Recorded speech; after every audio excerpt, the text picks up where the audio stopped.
Good morning, everybody. This is Shiloh Baptist Church Weekend Review, or at least that's what we're calling it right now. We may choose to change that later. But just to let everybody know, my name is Chad Holsey. I'm the pastor at Shiloh Baptist Church. I'm here also with Keegan. He's the youth pastor here at Shiloh Baptist Church. And our whole purpose and reason for this podcast is to simply just talk about the weekend and the things that have happened this weekend and things that went on, some of the funny stuff that happened, but even the deeper things that have happened. And we encourage you to email us, chadeholsey72@gmail.com. In the subject, just put podcast, and you can send your questions or your thoughts on the weekend, and we'd be willing to discuss it. So, and we're going to have this on YouTube if you prefer watching a video version, but if not, it'll be on Spotify and Apple Podcasts, so you can just listen to the audio version, whatever you prefer. We should have the option for you. Good. So we're new at this, and so probably the first couple of episodes will be interesting, and we'll see how they go. So how was your weekend? I feel like this was a great weekend, especially a great weekend to start off with having to talk about. A lot happened this weekend. Do we just do it in order? Yeah, let's start with Saturday night. What happened Saturday night? So Saturday night, since we got our next event's going to be a little pricey, so we wanted to do a free event. So we did a movie night here at the church with the teens. We watched The Wild Robot. Basically, we had everybody come in and help me clear out all the chairs, and then people brought bean bags, air mattresses. Some people just stole our youth couches and brought them over. We just had a bunch of people gather around. I made some popcorn, and we watched The Wild Robot, and every single girl in there was crying by the end of it. I didn't realize that they were crying at first. So the movie ends, and I hear Avery go, "Who picked that movie?" So I started thinking, oh, they hated it. They didn't like that movie at all. And I think it was Kinsey. She was like, yeah, that movie was terrible. And I looked up because I was like, why are they being so judgmental? I thought the movie was fine. Yeah. I look up, they all have tears in their eyes. Every single girl in there was crying. So I was like, oh, okay, that makes sense now. Let's be sad about a robot. Yeah, of course. So Tucker came, and nobody saw him come in, and he crawled up behind Zeke's chair and was messing with him for a while. Apparently he got in trouble though because he picked up Hayden and Hunter and had Hunter in the trunk. Oh gosh. Yes. Why are we putting kids in the trunk? I don't know, but his mom was not happy. So I would think so. Hunter who? Can we say? The Cantrell boys. Oh gosh. Yeah. That's funny. It's not a mom I want to make mad. No, I wouldn't think so. Most moms you don't want to make mad. You get That's a mama fair. bear that's unproductive and doesn't do well. I've learned there's ones that you prefer though. Yep. No. If you're gonna have some mad at you, you'd rather it be certain people. Yeah, we probably shouldn't name names, but there's some that you definitely don't want to make mad. For sure. But the movie night was great. Had a good turnout. Everybody seemed to have a good time, and yeah, it was a lot of fun. Super easy. I like events like that because it doesn't take much to pull off, and everybody still has a lot of fun. The next event we're doing is Andretti's, which is gonna be a little bit harder to pull off. We're going go-kart racing. They go 35 miles an hour. That's cool. Someone's gonna get hurt. Nah. Hopefully not me. Just don't run into people. You can't really give teenagers a fast vehicle. Tell them not to. They're not going to. They're going to follow the rules and they're going to behave. They were hitting each other with the mountain coaster in Tennessee. Did they really? Yeah. Good night. Well, we'll pray for the teenagers. So when is that activity happening? When are y'all doing the Andretti's? I believe it's on the 27th. And if you're listening to this and you want to go at $60 a person, you're going to get a 35-mile-per-hour race, an hour of arcade time, and we get to choose 3 attractions that they have. So they have bowling, laser tag, a VR experience. They have all kinds of stuff. Well, I didn't realize they had that much stuff. I thought they just had go-kart. I didn't either. I didn't know they had bowling. But for that package, you can get mix and match wherever you want. And I love laser tag. So does it come with food? I don't think so. I don't think it mentioned food. But what I would like to do, which I was wanting to do this, but I didn't realize the Andretti's package I was going to get was going to be $60. I was wanting to go to Marietta Diner afterwards. Oh, gotcha. But if they're already spending $60, I don't want to make. You may need to go to Whataburger. Yeah. Hey, here's another take another $30 for the Marietta Diner. Yeah, you might want to go someplace cheaper. Yeah. But it'll be fun either way. I think it'll be good. I've never done anything like that. I think it'll be a lot of fun. I'm pretty excited about it. Good. So when is your bonfire? When's that coming up? October 11th, and Dusty and Lisa have been bringing me a ton of pallets that we've started stacking back there by the volleyball court. And then there's some pallets back there I was going to ask you if we could steal. You would need to talk to Miss Pence. I don't know if she's using those for the live nativity or not. I didn't even think about that. So, but if she's not using them, burn them down. But either way, he's still getting me some more pallets. And then I'm thinking about going to a few places that said they might have extra pallets. And we're just going to try to make a massive mountain of pallets and light it all on fire. Try to burn the woods down. There you go. Well, I would do it in the bottom parking lot, and I would try to stay away from the woods. The only fear is there's a lot of dead grass down there. Right. Well, and I worry the further you get away, how hard is it going to get water down there? Like if we need to put something out. Well, the good news is we'll have a fireman on hand. Oh, that's true. He won't have a Fireman vehicle. Pence. He's not going to have anything other than his ram. He can run it over. Yeah. He can ram He can it. do something. He'll ram it. There we go. He's got a big truck. He can do that, you know. He'll be married by then. That's so weird. That's crazy to think, right? I thought we still had a couple months. No. The other night, Mom said it's literally 2 weeks from now. It's coming. But yeah, it's here. It's gonna happen. Oh, it's happening. The maid of honor just found out she has to write a speech, by the way. Who's the maid of honor? Awesome, Kathleen. Good. Well, you know, you shouldn't whisper that because that seems like you're trying to hide something. So she was freaking out about it Sunday. That's what she was asking Alex about. Oh, I got you. Which we're told not to tell Haley this so that she doesn't worry. So Haley's not allowed to watch this episode until after the wedding. Okay, Haley, stay off of this. But she came up to me and was like, "Is yours funny or serious?" And I said, "Both." What does it matter though? She just doesn't know. So at her wedding, they didn't do speeches. Right. Okay. And so she doesn't know what to what she's supposed to do. I said, just do whatever the heck you want. Yeah. It can be funny, it can be serious, or it can be both. I thought she was asking out of fear that mine was going to be funnier than hers. And I wanted to say, look. Hey, some people are just funnier than it's going to be funnier than yours. Yeah, well, you know. That's just how it is. It's just how it rolls. I've got mine written out, but it keeps changing. Well, somebody said I'm supposed to do like a hey, thanks everybody for coming. You do a speech at the rehearsal dinner, I think is the tradition. The rehearsal dinner? I thought I wasn't in charge of the rehearsal dinner. You're not, but I'm you just there do to eat a waffle. You're there, but you do a speech. That's from what I've heard from my friends' weddings. Dad always gives a speech at the rehearsal dinner. Well, that's just awesome. Can't wait. Maybe I should get working on that. So, how does Sunday school go? How many? What are you teaching in Sunday school in the youth room? We're doing a study through 1 Thessalonians right now. This week we were going through because we're reading through Paul telling them kind of how him and his team acted when they came to Thessalonica. And by the way, I just learned that it's pronounced Thessalonica and not Thessalonica. Thessalonica, nice. Well, you know, that's what I've been saying. Wow. I had a student correct me. That's always fun. They said, actually, it's Thessalonica. I was That's like, awesome. all right. I don't think it really changes anything. But, it does. It does. So he's writing to them in this specific part of 1 Thessalonians, and he's telling them how him and his team acted while they were there doing their ministry. And so we pulled 7 attributes of a leader from that and kind of developed the criteria of which to judge, your leaders in your church. But then even taking a step farther and saying, well, if I'm a Christian and I'm a born-again believer, then this is a criteria I also have to evaluate myself by. And we're just kind of breaking that down. I got to quote Clark, which is always fun. There you go.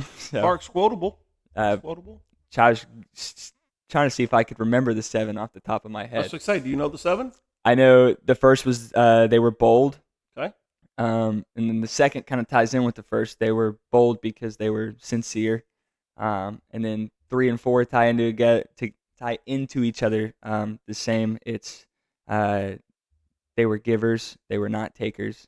And then 5, they were fatherly.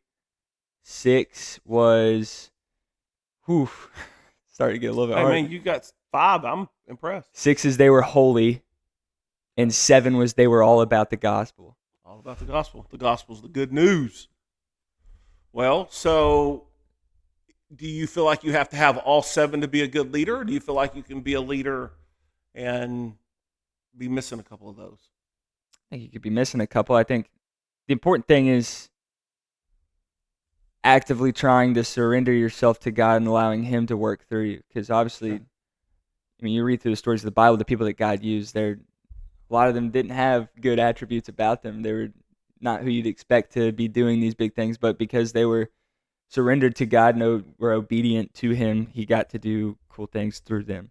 Well, and we find that even through Scripture and even through our lives, that God uses, um, people that you wouldn't think He would use. And You got two guys sitting right yeah, here. well, and that's the beautiful thing about it is the biggest part of that is that we're that if you're willing, the Lord can use you, and the Lord can even use you in incredible ways. And I think He does that so that He gets the honor and that He gets the glory, of course. And of course that's should be our focus and should be what we're wanting to do is to give Him the honor and the glory. And so I think it's awesome. You look throughout all of Scripture, you look throughout all of history, and God uses the foolish things to confound the wise. He uses people that you wouldn't think, but that He does. And so I think that's incredible. And I think you can always become a better leader. But Right. God, are you surrendered to what God wants you to do? Yeah. And that I think that then becomes the key in that. Well, then that's why I think it's also healthy to have the list to evaluate yourselves in churches you might go to, because although God does use people you wouldn't expect, you shouldn't get complacent where you're at, but be hoping to keep growing every day and have some kind of goal to work towards. And you see, like, Paul and his team having those attributes, how much they were able to do and conquer. Talking about being bold, Paul getting stripped down, beaten, stoned to death, and he just hops back up and goes to the next city. That's crazy. That boldness and able to just keep going. Because you would think, like, I mean, if I got stoned almost to death, I'm gonna go take a nap. even if I went to the next city, I'd probably take it down a notch, try to hide it a little bit more. Yeah, but he didn't care. I'm gonna go somewhere and try to recover and heal up at least. But then to just boldly get up and just keep on rocking. Is pretty well, and that's amazing. the quote I used. And I was telling the story to get to the quote from Clark. We were at Papacito's, his favorite place on earth. Yep, he loves that place. And I was talking about how we were there for probably like hour and a half, and I probably got 5 words out. And he was talking the whole time. I enjoyed sitting there just listening to him, but he was talking about somebody and used it as like a point to give advice to me. And he said, you ought to live in such a way that people are forced to take your God seriously. And that's kind of what we were tying into. If you're looking at Paul when he's in First Thessalonians talking about, you gotta, if you're gonna be about the gospel, you have to walk in your life that same way. Because what I was telling the teenagers is, a lot of people who don't want to become a Christian, it's because they know that something in their life's going to have to change, and they don't want to have to do that. So to keep themselves from having to do that, they're trying to find any fault in your walk so they can say, oh, okay, that disproves that clearly their God isn't what they're making it out to be, even though, like, it's just an excuse so that they don't have to have any change in their life. But that's kind of the point we were representing to the teens. Well, and then you wonder how many people, that claim to be a Christian, but man, there is zero commitment, zero sacrifice, zero, that kind of a deal. We've been looking at Romans for basically the whole year, and I keep bringing it up, but this idea of being a living sacrifice, a daily sacrifice of I'm going to live for the Lord and do what He's called me to do, and that takes a commitment, and you're. Is it Paul that says poured out as a drink offering? Yeah. And there's that thought of every last drop being dumped out. Well, and here's the deal: like if you take water and you pour it out in sand, there's no way you can get it back in. So it's a complete, total sacrifice. You can't even get a little bit back in. It's gone. And so that whole idea of a complete surrendering all. But it also reminds me of the lady who came in and broke the alabaster jar and poured all the contents out. The whole idea of breaking it means she couldn't seal it back up and save some for later. Once she broke it, it was a complete giving. It was a complete sacrifice. It was a complete offering. And so the thought of her doing that was her giving her whole. I'm giving it all. I'm not going to give just a little bit of it. I'm giving the whole thing. And that was another one of the points when going through the 7 attributes, and I said even when you're going through scripture at all, it's not like it's a buffet. You don't get to just pick the things you like. We like to do that, though, don't we? It's not like you just go through and figure out the points that, I like that one, so I'm going to follow and be obedient to that one and amplify how obedient I am to this one point, but then not take any of the others seriously because I don't like it because So many people do, though, and it's crazy. And I think even at times, I can be guilty of that. Everybody I can. like this one, but I don't like that one. And so I can focus on this one and look at me and look how good I'm doing, and then the other things we I think try it's to- different though to have a struggle being obedient to something as opposed to having a complete rejection to an idea of something. Like Sure. not being willing to accept that is something you have to be obedient to instead of accepting that you have to be obedient to, but having a struggle there where you're not Yeah. not doing as well in that area as you are other areas because you're not going to be perfect in all of them. There's going to be some areas where you're going to be able to do very well and other areas where you're just going to have some hard times with it. Yeah. Oh, yeah. No doubt. Well, and I think that's all in how you're made up and the things that easily beset you or the things that you struggle with. And it's incredible. People can go, well, I don't have any problems with that. And they can be so cocky and arrogant about it. But then, they have their own other issues that they're not willing to address or look at. They want to focus on, well, look at you and you're struggling in that. And they go, I don't have a problem with that. Well, but there are definitely areas that everybody struggles in, and some obviously greater than others. Are you doing a Sunday school class right now? I am. Oh my God. I So Sundays are a lot for you right now. I got to teach or speak 4 times this Bet you Sunday. slept great last night. I think I feel like I did. I don't remember. I was so amped up from the college thing that it took me forever to fall asleep. It took me a minute, yeah, and we'll get to the college thing here in a minute. So But I'm running on fumes this morning. yeah, no, and that's the deal. Andy called this morning. That's Andy Heath, and he was asking me about how the college thing went, and then just asking how I felt about how all the changes that we were doing on Sundays, how they're going, and quite frankly, I love to teach and I love to preach. So to me, I'm jonesed about it. I like it. I enjoy doing it. I like the different groups that I get to speak to, and we'll talk more about it here in a second. But first service and second service, although it's the same music and the same message, Completely different spirit. It's completely different. Every Sunday is completely a completely different deal, and it's interesting, and we'll talk more about that. But in Sunday school, we'll get on that in a little bit. In Sunday school, we're looking at the armor of God, and we're doing a study that, man, I can't think of his name, and I probably should have looked that up, but it's a look at that your story has a villain. That's a Pecluda. Yeah. So there's Right? yeah, I don't know. Jonathan Pecluda, I think. Jonathan sounds right. Anyhow, but the whole idea is and Christians don't.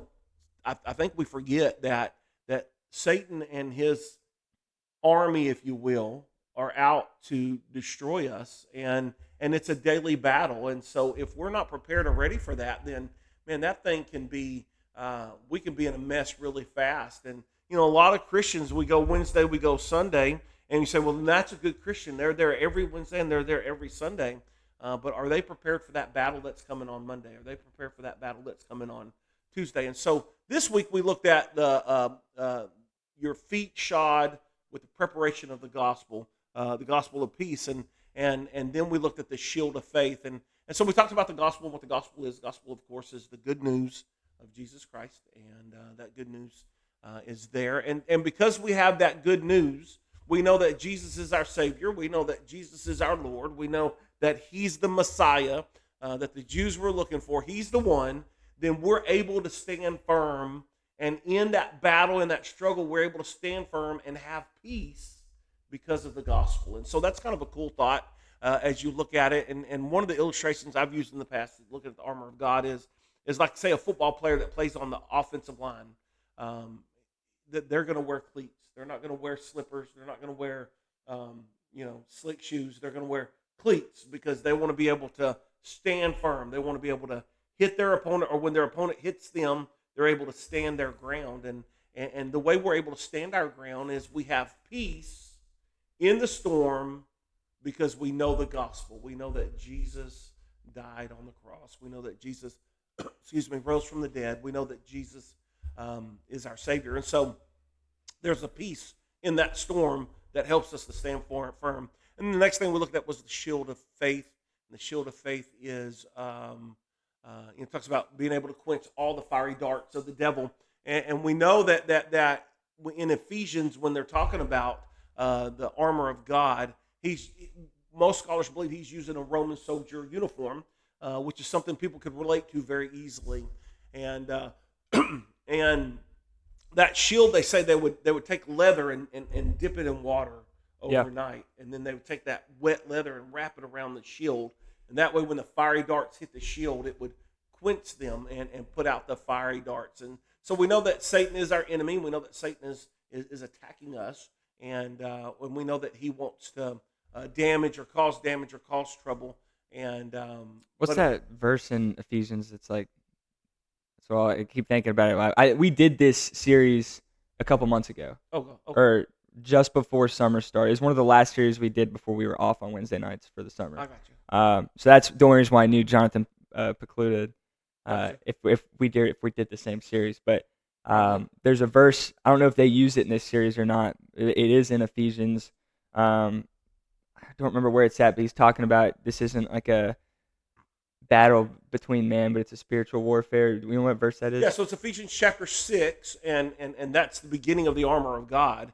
And he says, "For we wrestle not against we wrestle not against flesh and blood, but against principalities, against powers, against the rulers of the darkness of this world, against spiritual wickedness in high places." And he says, "So stand, and having done all to stand." And then he gets into the armor of God. So here's what you need to put on. If you want to be able to stand against the devil, and knowing that he's your villain, knowing that he hates your guts, knowing that he wants to ruin and destroy your life, if you want to be able to stand, you need to put this armor on every day. It's the everyday deal. A lot of Christians go, "Well, I put the armor on Sunday, and I put the armor on Wednesday, so I'm good to go." But that's not accurate. I think of a police officer. How crazy would it be for a police officer to decide one day, "Well, I'm going to leave my gun, I'm going to leave my vest, leave my belt. I'm just going to leave all this at home, and I'm going to go out and go fight this battle or whatever." And we know that is not good, because you think, how silly would it be for him to leave without his weapon? How silly would it be without him to leave without his chest plate? How silly would it be for him to leave without? And same with the soldier or whatever. A soldier would never head off into battle and leave his stuff behind. Hacksaw Ridge. Yeah. One guy. and that guy, yeah. But anyhow, but very few do that, and very few survive that don't, you know what I mean? Right. And so we know that it's super important to put this armor on daily. And so the shield of faith is my faith is based upon the gospel. Of course, faith is, if you talk about faith in Jesus, my simple explanation for faith in Jesus is who he says he is, and Jesus will do what he says he'll do.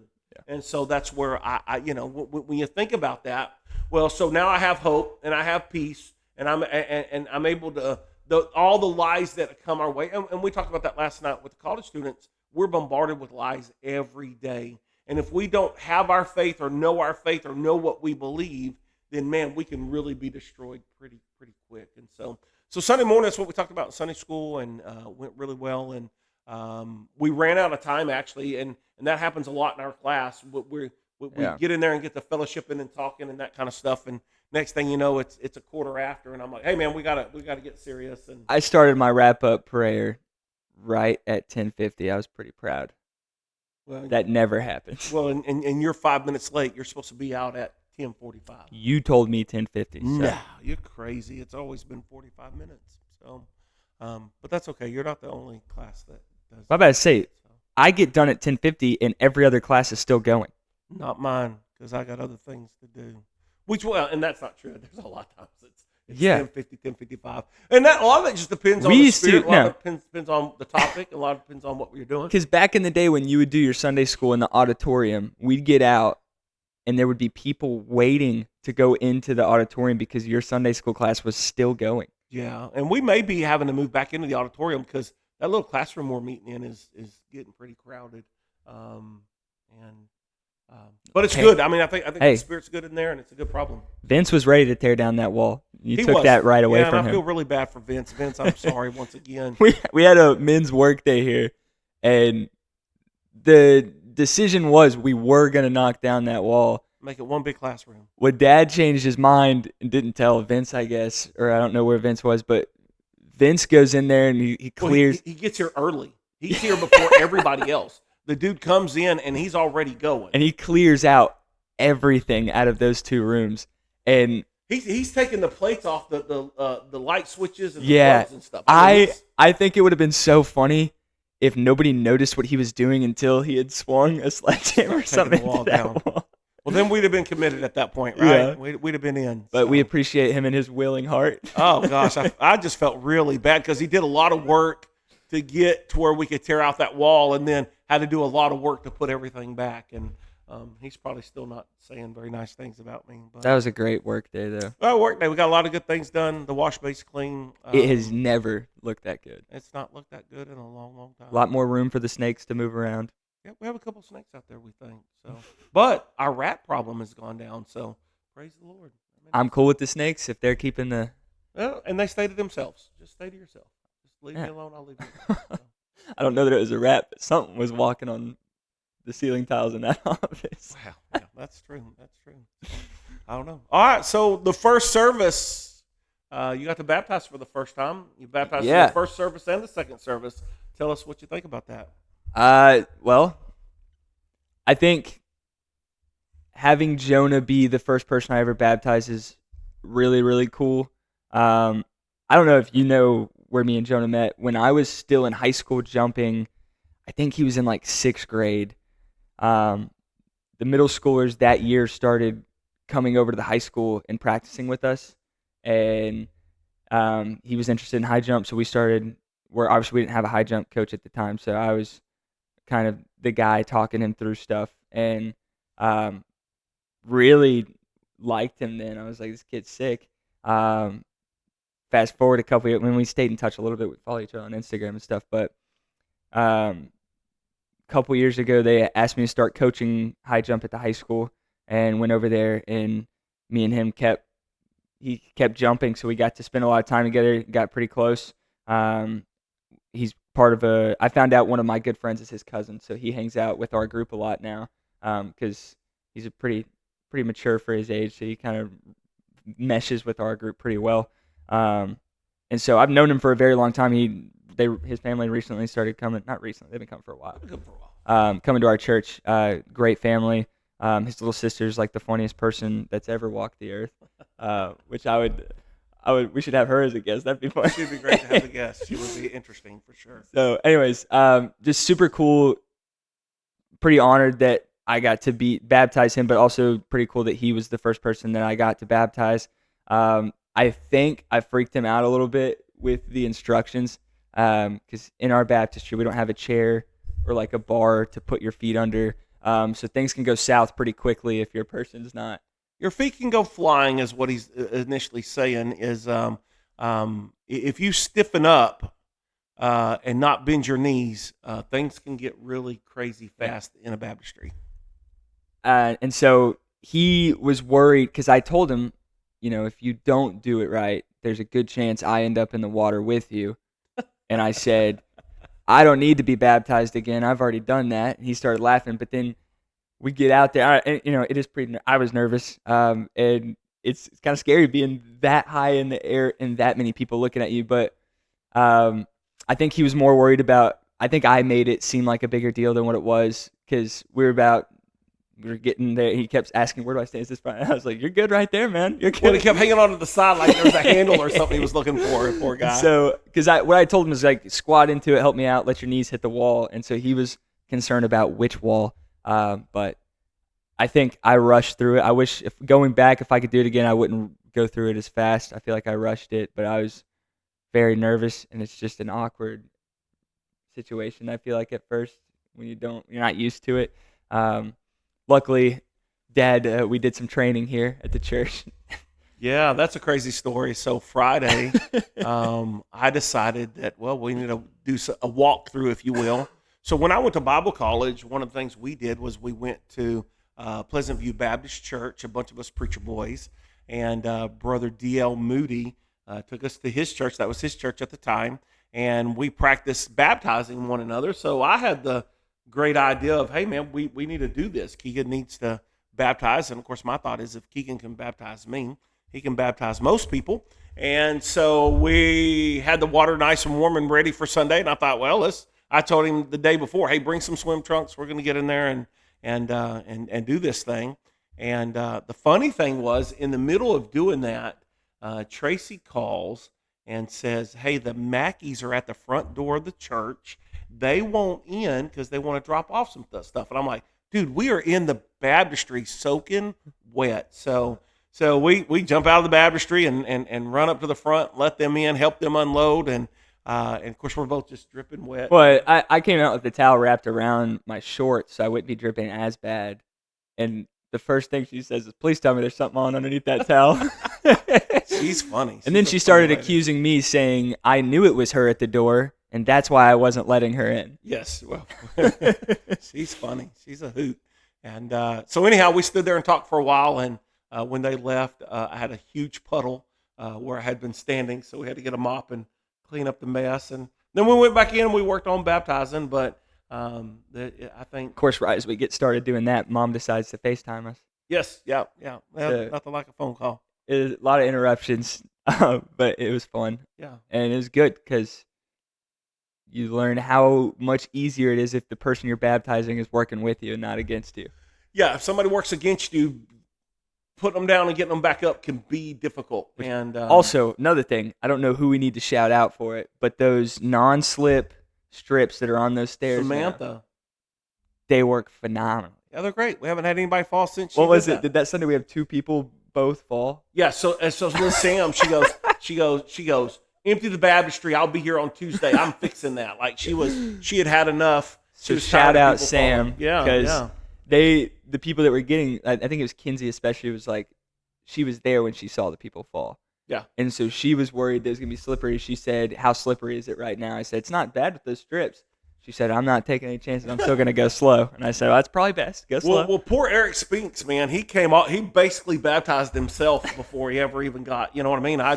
I wonder, I never asked him, but I wonder if he was sore the next day from falling down those stairs. That's terrible. Terrible. But anyhow, yeah, no, them non-slips things. I bet he's wishing she would have done those strips a little bit sooner. Yep. Well, so we needed. He helped us realize the need for the strips. The need was there. Yep. Thanks to Eric, we knew that him and one other. Who was the other one that fell? I don't remember. Anyhow, we had people falling everywhere, and that was a fun.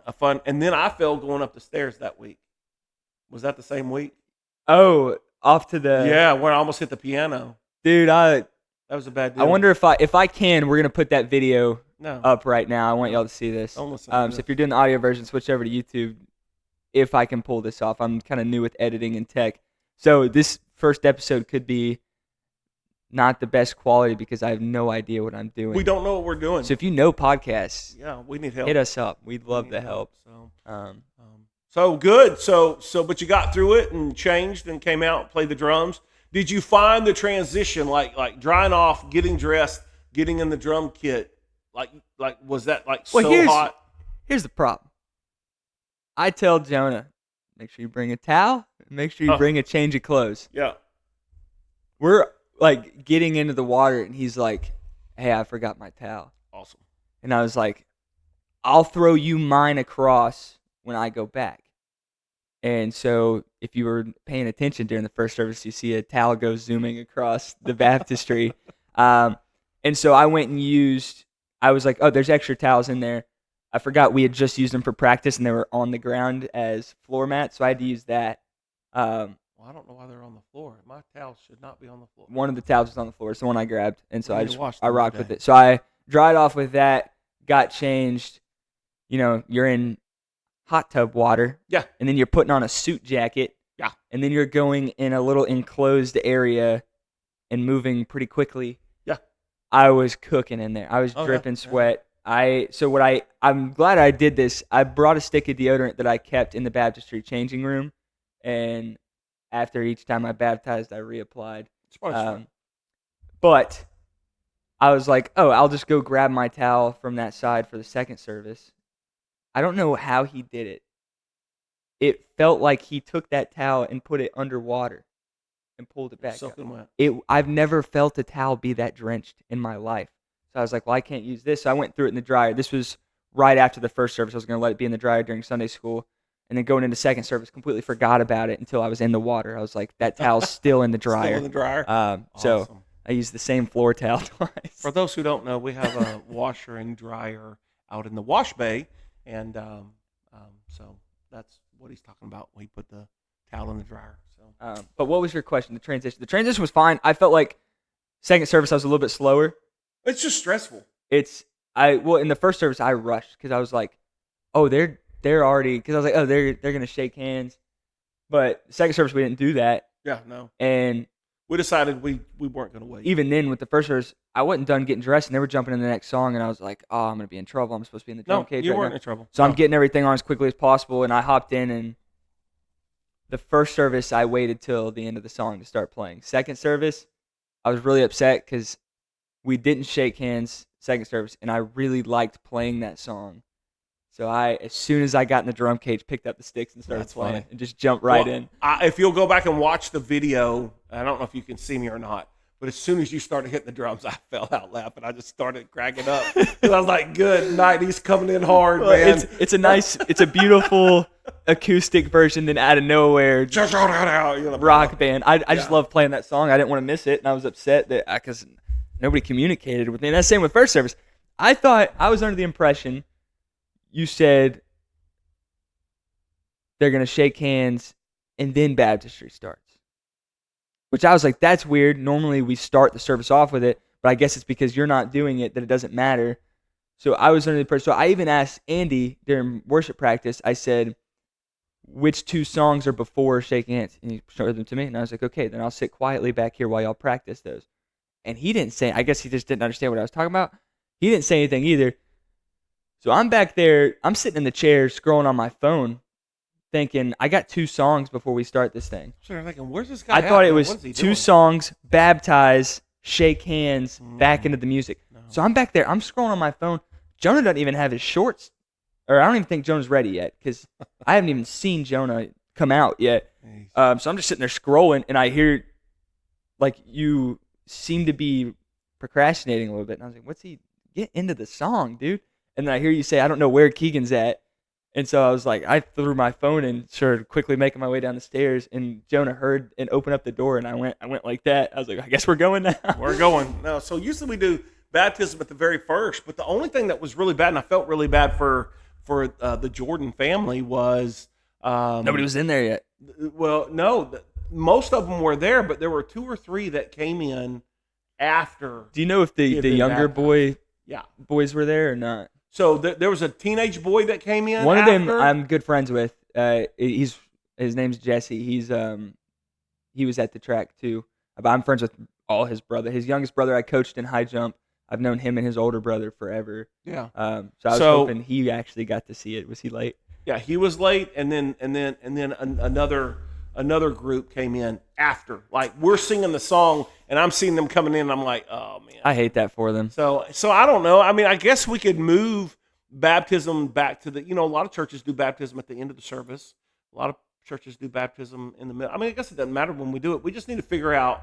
I think we would be guaranteed. So now that's happened a couple of times where we've baptized, and People have missed some family members Well, missed it. I think one, people just run late. That happens a lot. Yeah, I but know. two, if it's a building in a church that you're unfamiliar with, Yeah. and your crew's already in there sitting down, I think it's easy for that to happen because I feel like it's happened a lot. Well, and now that you can baptize, we'll talk about that here in a minute. Maybe it's not the end of the world if We're cruising through this episode. If we change when we do it, you know what I mean? Man, that's something we need to talk about. So Well, but I yeah, like we the idea of two songs, baptize, shake hands, back into music. I got you. So you misunderstood what I said. I said we're going to change it up. You're going to baptize, then we're going to shake hands instead of doing shaking hands after I do announcements. And I guess that's where the confusion came in. So A lot no of big deal. confusion. No big deal. So well. And then how about your second baptize? Two females. It's a little different than a male. Yeah. But it seemed to go good. Yeah, well, is that all you want to touch on for first service? Well, I mean, yeah, I think so. Not unless there's something else you want to talk. Well, we're going to talk about you being licensed here in a second as Well, well. I thought maybe talking about like the differences between, because we said they're entirely different, although they are the same, and then we didn't really dive much deeper into that. Yeah. So- Well, yeah, we can go. We can go to that. So I think it's interesting because, especially the last 2 or 3 weeks, that first service, people seem to be happier. So happy. And then in the second service, it's like they need a hug. I don't know, and not everybody, but it seems to be there's more people. I do feel like for the first time in a while, jokes were landing better second service than they were first. Yeah, and Which usually doesn't happen. So usually first service, it's a very calm. To me, it feels worship time during the first service feels more spiritual than it does in the second. Like it's just something about the vibe in the room. Not that it's more spiritual. Right. It's just it seems. I guess I don't know if it's because everybody's tired, but it's a very calm, just happy spirit. And then during the service, they're very. They're engaged. They're very engaged. Very engaged. They're laughing at all the jokes. It's just a fun crowd. And then second service is a much bigger crowd, and it changes up that vibe completely. Whereas I feel like there's a lot more energy second service. Not that we're saying you people in the second service aren't happy people. So I guess the ultimate thing we're saying is there is definitely a different feel. Not good, not bad. There's just a different feel than in the comparison of each of them. You think, well, they're just going to be exactly the same, and they're not. And I guess the crowd makes that different. You can do the same songs, you can do the same message, you can do the same jokes, you can do all that, and the crowd dictates that. Yeah, I guess, for sure. But it's good. It's been good. I love both services, and both for completely different reasons. Yeah, I agree. I think so too, and I think they've been great. I think going to the two services. I didn't know how what it would have, what it would look like in that kind of deal. But man, I've really enjoyed both of them. I enjoy preaching, so that a lot of people go, "Is that going to be a problem for you?" And I'm like, "Nah, man, I enjoy it, and it's fun, And so I think it's good. I think our fellowship time out here in the foyer is going good. I think people really enjoy that, and so I think that's awesome. I'm pretty pleased with it. I think it was the Bagwell's boy, Cooper. One of the little boys. I just remember a mom walking by holding a kid, and there's just chocolate all over his face. Welcome to church, like, That's baby. awesome. That is awesome. Welcome to church. We're gonna fill you full of sugar and send you to to your children's area. That's gonna be great. Super cool. But yeah, no, it's good, and I love both services. I'm excited that we've done two services. Our numbers are up and doing good. And this was my first week sitting through the first service. Yeah. Just because I didn't know when or how the license thing was going to work. Gotcha. And with baptism, I was like, I'm just going to sit in here the whole time. I don't have anything else I need to be catching up on in the youth room right now. So that was the first time I actually sat through both services, and I thought there's just the differences in the worship time, but it's the whole thing. There's just different vibes about it. But it's good. Both of them have been really good. People have responded well. I recommend you check out both services. See which vibe you like more. Yeah, definitely a little bit different of a vibe, but all good vibe. So for those who don't know, we licensed Keegan to preach, and ultimately what that does is allow him to preach, do funerals, do weddings. I have 2 volunteers for my first funeral already. Oh, you're ready to go. Awesome. Emma Long and Victoria came up to me at the end of the service, and they said, "We'll be your first funeral." Oh, wow. Wow. Well, what about me? I mean, I got passed over pretty quick. That's fine. But anyhow, we're hoping no one dies anytime soon, and we're not looking to do funerals, I promise. No.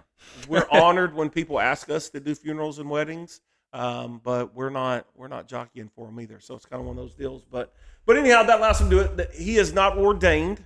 That's a whole nother level, and we're going to do that. We'll do that here. So what's the difference? Because I thought you couldn't do weddings unless you were ordained. So it's a licensing deal, and so you've been licensed to the gospel ministry, and but ordination, what happens is we gather up, 7, 8, 9, 10, 11, 12 men.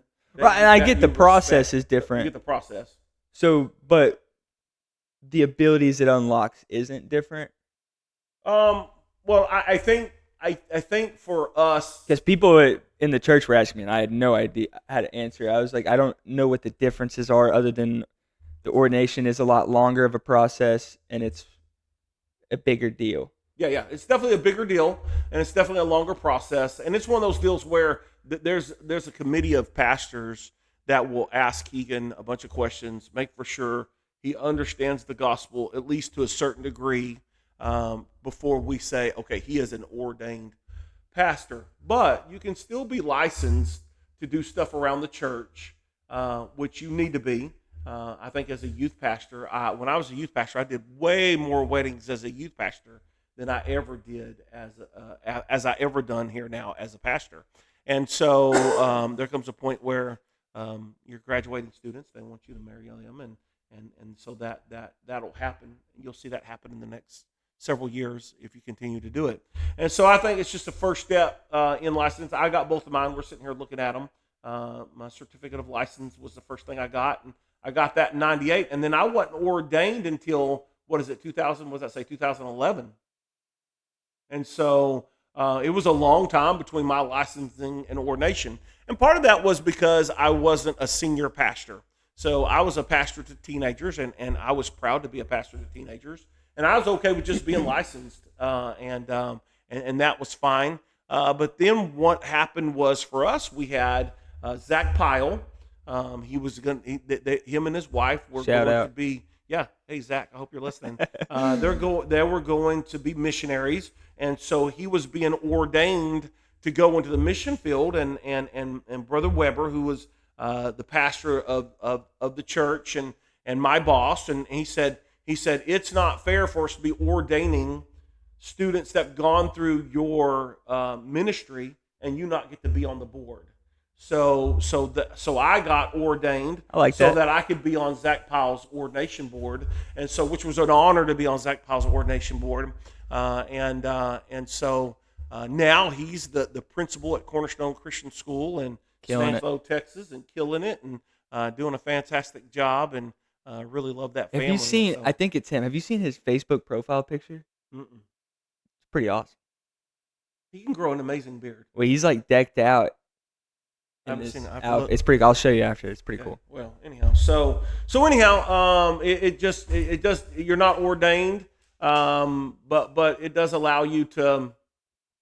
I mean, you can do everything you wanted to do. Actually, I mean, I don't know that you have to be ordained. It's just part of the process, and just the way, I guess we've done it in churches and in our group for a long, long time. And different groups, different organizations, different denominations probably do it differently. But that's just kind of how we do it here at the Baptist Church. And so anyhow, Brother Tolles at Willow Park Baptist Church licensed me, and then Phil Weber and a group of men, and there's a bunch of them. It's a pretty stacked squad right there. That's a pretty good squad there. Clark Bozier, Phil Weber, Brian Lovelace, He got his 3 favorites out of the Larry way. McCaden, guy from Artesia. I love that dude. What's his name? I didn't know Larry McCaden was on your board. That's pretty cool. Larry McCaden was on my board. Yeah, man, great dude.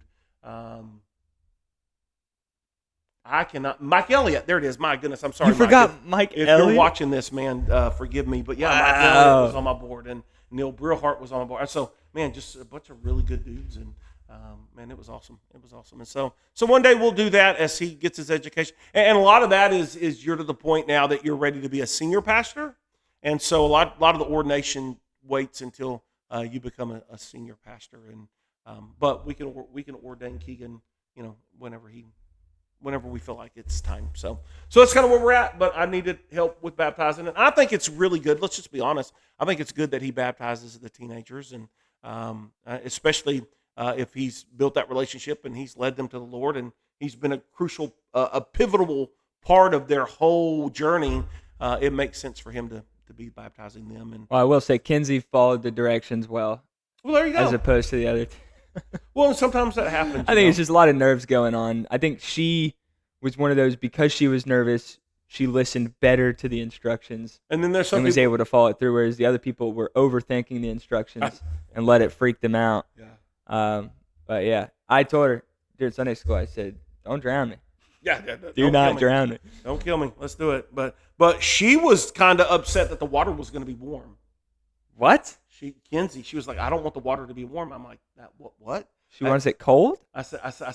She goes, well, I don't want it cold, but I don't want it warm. I go, well, it's like hot tub warm. She goes, ooh, gross. I don't like that. I was like, well, I'll go turn it off right now if you want me to. And she goes, that'd be nice. So before Sunday school, I went and turned it off. Did you feel like it was cooler the second time around? No. Not much. No, I guarantee you, there's not enough. That thing is steaming. Yeah, it's. I've been in hot tubs colder than that baptistry. Yeah. Oh yeah. There's no doubt. We've got to figure out how to put jets in there so we can, hang out there during the day. Anyhow, moving on. Could be our after we wrap podcast episodes, we go and chill in the tub. Yep. So what do you think of being licensed? We kind of talked about that a little bit. I think it's just really cool when you get a group of people around you praying for you. Super anytime. cool. And then just having that many people come down. Not that I wasn't expecting anybody, but it's just, especially in the first service, I wasn't expecting to have that many people because the first service there wasn't a lot of people. And it was pretty cool. Yeah. It was just a really cool moment. I was telling Dad, it's kind of hard to stand still with that many hands on you. Mm-hmm. You feel like you're going to fall over, and you're kind of just rocking, trying not to move too much. But no, I'm honored. I'm super thankful. And it was a really cool moment. And to have the licensing day be same day as the first baptisms, I think was a really cool day all in all that I think I'll remember for a while. Yeah, good day. So we're in Romans, and I'm not going to spend a lot of time on that because we're running out of time. We're at 51 minutes. Yeah, man, right that's now. crazy. And so we didn't know how the first podcast would go. I told you. I feel like it's gone well. But we're in Romans, and we're just talking about unity and the importance of unity. And we know that Satan does a lot of damage by causing disunity and disharmony. And I've seen it, if I look back over my long life in churches, and if anybody was honest, they'd say, yeah, we see a lot of damage caused by disunity, and yet Satan is still winning at that game, and so we just need to be careful with that as Christians, and know that Satan wants to cause disharmony and disunity, and we need to be better at recognizing that and seeing that, and we need to just be better of not getting fired up over things that just really doesn't matter. I think sometimes that happens. And that includes me. I can get fired up over something that just doesn't matter, and so can you. And I think that's just life. And so we just got to. I think it takes another person to be like, hey, that's really not that big of a deal. Yeah. And then you kind of cool down a little bit, and you're like, yeah, and you're like, maybe okay. I do need to chill out a little bit. Yeah, I need to take a second. So but anyhow, it was good, and both services went really well. The thing that I found that is in the first service, I'll preach something and it'll go really well, but it wasn't in my notes, and so to try to remember to try to incorporate it, and it never goes as good the second time for some reason. So I've stopped doing that. If it's not in the notes and it doesn't flow, then it just doesn't flow. And I think sometimes I'm trying to force something in the second service that happened in the first service that was really good, and I'm trying to force it in the second service, and you're like, yeah, you don't need to force it. But sometimes I'll get so excited about a joke. Yeah, I'll mess up the wording so bad, and then I'll like wrap it up, and everybody's kind of looking at me like, "What did he say?" Like, was that supposed to be funny? Dang it! Funny. So, and then last night we did our first Converge class or service, if you will, and I think we had about 12 show up. We didn't know what to expect. We didn't know what it was going to look like. And a lot of people that would have been there if something didn't happen, like a couple of my friends, they didn't have a way to get here. One of them, people had plans and stuff already, and a lot of them are planning on being there the next week. Big thank you to Scott. Yeah, absolutely. I mean, those wings were phenomenal. Still have a few in the fridge if we want to eat those this morning for Heck lunch. yeah, I brought pizza rolls. Oh, and we can have wings and pizza rolls. But yeah, big thanks to Scott. Thanks, Scott. He was awesome. We met in the youth room, which turned out to be just the perfect space for it, because we had football going on the two big TVs. People were playing ping pong and pool. and there's the booths up there to eat the wings and stuff, and then it makes the transition process to the lesson time easy because it's all just right there. So we did everything up in that room, and kind of something I was telling Dad last night when we got back home is, I think what we were praying for 25, and so it's easy to get discouraged that you didn't hit that number and overlook all the good things that came out of last night. One, just being reunited with Cade. That was super cool to see Cade. I haven't seen him in a long time. So just some background story with that. Cade used to ride my bus back when he was a kid and went to school, and then he kind of moved away. We hadn't seen him. And then Keegan also has a relationship with Cade. Yeah, he used to be my best friend's neighbor, so we'd go over to his house a lot. He's just like always been one of the most nicest dudes I've ever met in my life. And so I didn't even know he was coming.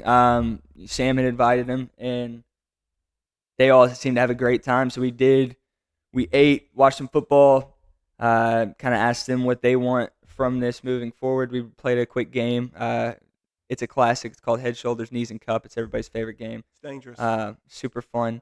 And then from there, went on to a quick lesson. And after we wrapped up, which I felt like the lesson was great. It was a good way to kick it off, especially with it being kind of majority male, which isn't – the goal wasn't for it to be majority male. In fact, Haley was the only girl, but she's got some friend coming. And, By the way, girls, if you're looking for a boyfriend, we got 12 guys. There's some options there. There's some options here, man. Come hang out with us. And a lot of my close friends, I texted and I said, hey, it'd mean the world to me if y'all came. And a couple of them showed up, and super cool to have them there. It was really cool for me. I got a lot out of it. But then after we wrapped up the lesson time, we kind of opened up the gym and said, if y'all want to play basketball, I'll stay a while. So I think what time did we end at? Oh, I don't know. I mean, we probably went an hour and 45 minutes. I know I didn't get home until a little bit after 9. Mine was probably... But because we were in there playing basketball, we had a 3-on-3 going. Yeah. And as we're walking out, all the guys were talking about how much fun it was and how they can't wait for next week and stuff like that. Sam's talking, saying, I'm bringing my football next week. Nice. Let's do it. There's plans. People are excited about it, wanting to come back. People are excited to see it grow. And if each person just brought or invited one person, that class doubles very quickly. Yeah. And I see a lot of potential for this class moving forward, because there is a big opportunity in this community for some kind of college community. And I think us diving into that while we're still trying to figure things out, I think it's going to be really cool, and hope to see good things come from that. Well, I think it's going to be really good. I think for them that they just enjoyed the hangout and the fellowship and the camaraderie and all that kind of stuff. So I think there's a huge benefit in it. I don't believe there's anything like that up here, and it's something we've been wanting to do for a long time, but really didn't have really know how to attack it. And so we've done this, and I'm sure it's going to grow and mature. Our goal and desire is to maybe once a month have a praise and worship time. That'll be awesome. And there's a lot of other things we're wanting to add and to do. But man, I think one of the best things is for college students is to have good, godly Christian people that they can hang out with, And so I think we can do that, and I think we can create that, and I'm excited about it. I think it's going to be really, really good. So, do you want to touch on Wednesday at all, or? So we'll talk more about Wednesday in the coming weeks, because we're there at an hour. And so we can wrap that up. I just want to simply say, if you're still listening, our whole purpose for this is just to talk about the weekend and what happened. We may talk about Wednesday some. We'll also have some other topics that I've come up with that I think would be good to talk about as this thing develops and as this thing goes. But we had such a big weekend that I think just talking about the weekend took plenty of time, right? Yeah. And so, but we have some topics and different other things. But here's what we're asking from you. If you won't, you can email me at chadeholsey72@gmail.com. And if you have any comments or if you have any questions, and especially questions or about, even just a broad topic that you'd like us to talk about. Yeah, just something you would like for us to tackle. If you got a question on something or something you'd like to hear more about, hey, send us an email, and just in the subject line put podcast, and we'll try to throw that in there and let that be part of what we're doing. But this is essentially what we're trying to accomplish, is just talking about our weekend and hoping that you guys will come along and be a part of it, whether you come to Shiloh Baptist Church or not. And this would be a really good place if you accidentally missed or wasn't able to be here. Yeah, or if you're in the second service and you want to hear about what's going on in the first service, you can hear about that. If you're a parent, you want to hear about what's going on in the youth room, because I've learned that the teens sometimes don't really tell a lot of stuff to the parents. Well. Yeah. So this is a good place for you to come and just kind of hear what's going on, hear funny stories that's going on, what we're learning about, stuff like that. And activities and different things. Yeah, so that's the whole purpose, is just we're just continuing the conversation of what happened this weekend. That's what we're trying to accomplish. And so let us know, let us hear from you. And we obviously haven't promoted this much, so for some of you, you're like, well, I didn't even know about this, and we'll start promoting it and announcing it. But, yeah, I guess this first episode is gonna be a little bit of a surprise. First episode's gonna be a surprise. The only people that have happened to notice the mic set up in here. I did have a few ask, but people that have asked me, "Are y'all doing a podcast?" I've gone, I don't know what that is. Well, I told them the truth. I didn't lie. I said we were thinking about it, and we're going to do it and see what happens and see what kind of response. So what platforms can they find this on? You can find this on Spotify, Apple Podcasts, and YouTube, all going to be under the name SBJ Weekend Review. SBJ Weekend Review. Unless that name's already taken, then we'll let you know in the next. I guess we can't let you know that. He'll announce. We'll figure it out. If you're listening to this, you've already found it. You know this. what the name is, and it'll be the same name on all three platforms. But if you're watching on YouTube and you'd prefer an audio version, you can find it on Spotify and Apple Podcasts under the same name. So if you want to watch us, and we're going to do better with the camera stuff. It's kind of dark. We know that. So that's the first one. We're working on lighting. We're going to do that next week. But if you just want to listen. If I can't figure out how to edit the camera with the audio, they might just get an audio version for this. Might just get an audio this first week. So we'll see. We're not promising anything at this point, except for that we love you. And if you're listening, we appreciate you listening. Tell other folks, get the word out. And we'll see you next week. Yeah, we'll see y'all next week. Y'all have a good one.